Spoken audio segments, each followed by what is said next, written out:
This is episode 1 of Entrepreneurs for a Change. If you like this podcast, please subscribe to our mailing list at entrepreneursforachange.com.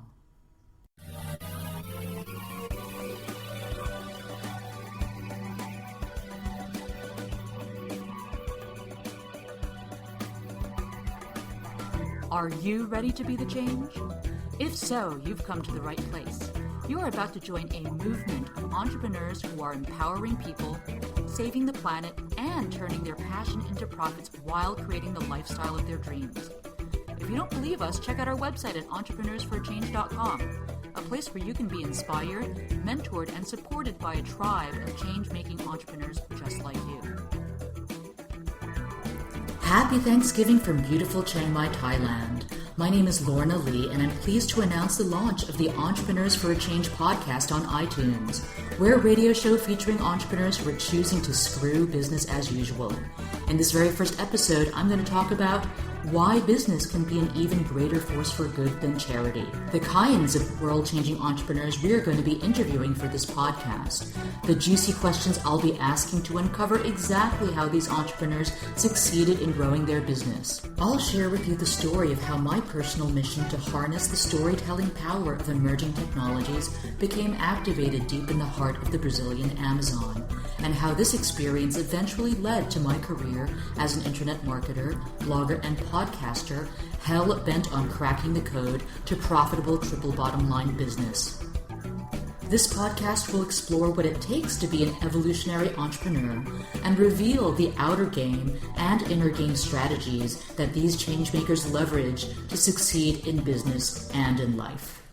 As Richard Branson writes in his book of the same title, Screw Business as Usual, business can be a powerful force for good.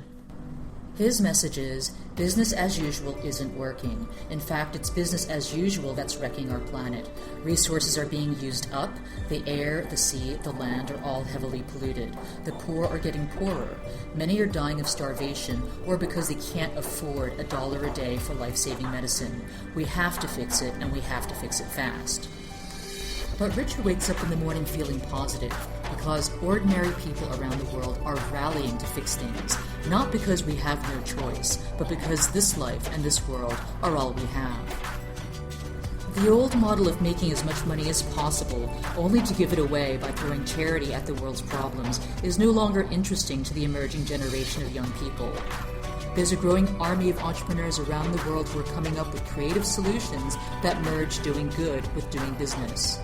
They recognize that the problems we have in the world around poverty, gender inequality, climate change, deforestation, these are complex issues that require innovative, lasting, whole system solutions, not band-aid fixes. This new wave of entrepreneurs are enthusiastic, creative, yet ordinary people using their skills and their business assets to drive not only profits, but a better world. You see, doing good in the world is not confined to the work of nonprofits, NGOs, and other charitable organizations. While these organizations do valuable work, they can sometimes create bigger problems by enabling a dependent handout mentality in the countries they serve, or distorting local markets with a flood of well-meaning donations that don't solve the roots of the problem at hand. Jacqueline Novogratz, founder of the Acumen Fund, a nonprofit that raises charitable donations to invest in companies that are changing the way the world tackles poverty, and author of the inspiring book about the power of social entrepreneurs called The Blue Sweater, talks about the value of profit-driven solutions to the world's most pressing concerns. For-profit businesses rely on valuable market feedback to determine whether their products and services are truly what the people they are serving really need and want. Let me give you an example. A charity might send millions of insecticide-treated mosquito nets to an African community in a campaign to combat malaria and consider their work done. But this is a total waste of money if the recipients don't use these mosquito nets because it's just too hot to sleep under them. But criticizing charity is not the purpose of this podcast. At Entrepreneurs for a Change, we're going to focus on business for good success stories. Our mission is to highlight the work of evolutionary entrepreneurs and uncover what it takes to start, operate, and grow, and most importantly, live a business with a mission. Who exactly are evolutionary entrepreneurs, you may ask? They are disruptive entrepreneurs who say no to business as usual and say yes to business for good. They are passionate entrepreneurs who are fulfilling their life purpose by loving what they do and doing what they love. They are spiritual entrepreneurs who abide by the principles of sacred commerce and are in the business of helping you to optimize your human potential. They are lifestyle entrepreneurs who have kicked down their cubicle prisons to start lifestyle businesses of maximum freedom and flexibility. We feature social entrepreneurs who are addressing the world's most pressing concerns through business-driven solutions, enterprises that have incorporated helping people and protecting the planet into their business model in a way that aims to generate prosperity for all.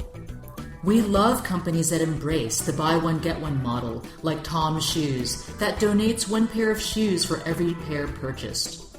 We love sustainable brands like Back to the Roots, that turns tons of used coffee grounds into premium homegrown mushroom kits to the tune of over $10 million a year.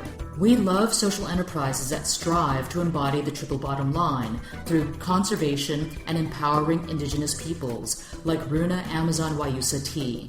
These are companies that are certified fair trade, green businesses, and B corporations. Companies that are moving in this direction or who are already all of the above. We feature conscious mediapreneurs working in the fields of human evolution, spiritual growth, and optimal health, who are able to transform the lives of thousands of people through digital media and online programs. These are entrepreneurs who inspire the masses with their message, people like the millionaire messenger, Brendan Burchard, whose near brush with death caused him to question, did I live? Did I love? Did I matter? Since then, he's built a multi-million-dollar empire that helps millions of people transform their lives and feel more alive, engaged, and fulfilled.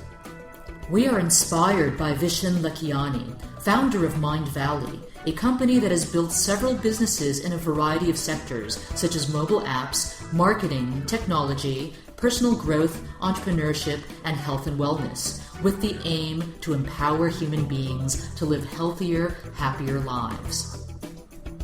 These mediapreneurs are thought leaders who are catalyzing the shift humanity urgently needs to become a society that is compassionate, inclusive, socially just, and spiritually fulfilling. We are empowered by heart-based entrepreneurs like Christine Arlo, founder of the Inner Mean Girl Reform School and author of the books Madly in Love with Me and Choosing Me Before Weed. She embraced her life purpose by starting a business that helps women rid themselves of limiting beliefs, love themselves, and become their own best friend. We showcase lifestyle entrepreneurs who are helping thousands gain unprecedented freedom without sacrificing abundance by connecting them with their passion and empowering them with the digital tools to run their businesses from anywhere. We celebrate entrepreneurs like Chris Gilbo, best-selling author of The Art of Nonconformity and The $100 Startup, who built his internet business during the 4 years he lived as a volunteer on a medical ship off the coast of Africa. We high-five Natalie Sisson, the author of The Suitcase Entrepreneur, who built up a six-figure, location-independent business that she runs from exotic locations around the world. She's been traveling for the past 4 years with no end in sight, and she's on a mission to ensure 100,000 entrepreneurs create freedom in business and adventure in life by 2020. Now I'm also an entrepreneur, and I can tell you that I'm not really interested in hearing people talk about their business, how awesome their products are, why you should buy from them, what their favorite books are, in one long ego-stroking infomercial. I am truly interested in cracking the code on how to successfully launch and grow a business that helps people, or saves the planet, or even better, does both at the same time, profitably. And since each business is unique, their success story simply can't be uncovered by a list of the same canned questions over and over again. So I actually spend time researching my guest, the company, and invite the participation of shared connections in our community to identify the best questions to ask this business changemaker. So I'll be asking under the hood questions like, what inspired this entrepreneur to start their business? Exactly how did they raise money or bootstrap to get their business off the ground? What specific online marketing strategies work best for their business? And what number one mistake did they make during their entrepreneurial journey that they'd do differently if they had the chance? I'll be drilling down even further to uncover any juicy tips that you can use today to uplevel your own business. Now, some of you might be wondering, who are you, Lorna? And what inspired you to start Entrepreneurs for a Change? I've spent nearly a decade working in the nonprofit sector with organizations working on Tibetan cultural preservation, indigenous rights, and environmental sustainability. My nonprofit career gave me rewarding, life-changing experiences, such as distributing over 100,000 books, tankas, and prayer wheels to the Tibetan community in exile during the World Peace Ceremony in Bodh Gaya, India, as a part of an effort to rebuild monastic libraries that were destroyed during the communist invasion of Tibet.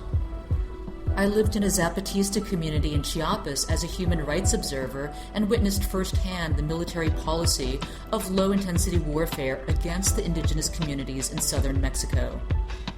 I co-produced Al Gore's groundbreaking presentation on climate change at UN World Environment Day before it became the movie An Inconvenient Truth. While I loved spending every day working on issues I cared about as one human being trying to be part of the solution, my life as a nonprofit activist looked like working around the clock trying to save the world for very little pay. And what I saw working with these nonprofits were a lot of people who cared about the world working really hard within organizations that were lacking in management strategy. I saw a lot of goodwill and energy from volunteers and staff leveraged in ways that weren't really optimized. I saw a lot of giving and a lot of awareness raising, but difficulty creating long-term solutions that addressed the roots of the multifaceted issues facing the people these organizations were trying to help. I saw a chronic lack of resources to invest in skills training and career development for their rank-and-file employees.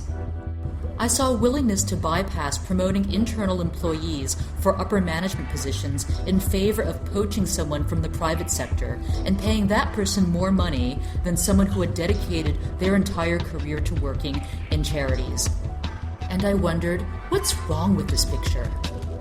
My gradual disappointment with my career prospects in the nonprofit sector inspired me to get an MBA. Now, I got my MBA before green MBA programs came into existence, and during the 2 years of doing a traditional MBA, I was immersed in the world focused on profit maximization and consumption-based growth.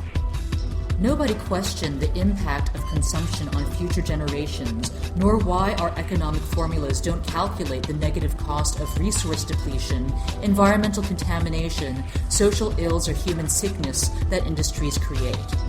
Here I am in the polar opposite universe of the world I came from, and I began to wonder, is there something in between? Some kind of hybrid model between charity and business? Back then in the early 2000s, the social enterprise sector was young. Social enterprise involved helping nonprofits generate earned income streams to help wean them off their dependency on individual donations and foundation grants, the availability of which was strongly influenced by the health of the economy. I got involved with a social venture incubator and helped launch their nonprofit bootcamp, a program that taught nonprofits business skills. The community of businesses that incorporated social benefit into their for-profit business models was small, but growing. We had Odwalla, Ben & Jerry's, Tom's of Maine, to name a few. Today, I'm thrilled to see that the number of companies choosing business for good is accelerating to the point that it feels like a movement. Now we have B corporations, legal incorporation designed for-profit entities that choose to consider society and the environment in addition to profit in their business decision-making process. It's 2004 and I'm discovering the world of social enterprises and trying to formulate my exit strategy from the nonprofit sector. That spring, I had a powerful, visionary experience in a spiritual ceremony founded in the shamanic plant medicine traditions of the Amazon basin. During that shamanic journey, I perceived that we humans shared the world not only with animals, insects, plants, and microbes, but with spiritual beings related to the forces of nature and other dimensions. and that some of these beings had an important message to share with humanity, a message of love, peace, and wisdom. Yeah, I know that's far out. I suggest you read